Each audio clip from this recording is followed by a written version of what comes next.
Some other news for you here in the 5:30 half hour tonight. The U.S. economy is at a crossroads. The Federal Reserve today holding steady on those interest rates despite the mounting political pressure.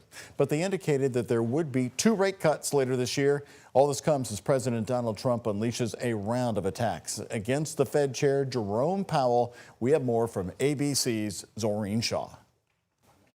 I know what I'm doing. So we have a stupid person, frankly, at the Fed. Despite presidential pressure and insults, Fed Reserve Chairman Jerome Powell today standing firm, leaving interest rates right where they are. Our job is to make sure, one of our jobs is to make sure that a one-time increase in inflation doesn't turn into an inflation problem. The Fed indicating there will be 2 rate cuts later this year, and they expect economic growth to slow by 1.4% this year, and unemployment numbers to grow up to 4.5%, and inflation to 3%, up from where it currently stands. Powell concerned about inflation from, among other things, the crisis with Iran and the full effects of Trump's tariffs. Ultimately, the cost of the tariff has to be paid, and some of it will fall on the end consumer. But President Trump at a flagpole raising event at the White House today expressing disapproval with no interest rate cut. I call him Too Late Powell because he's always too late.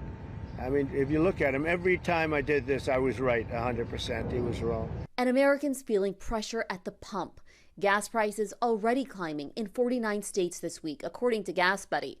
The national average now at $3.15 a gallon and rising, and will likely climb to another 7 to 15 cents over the next week or two.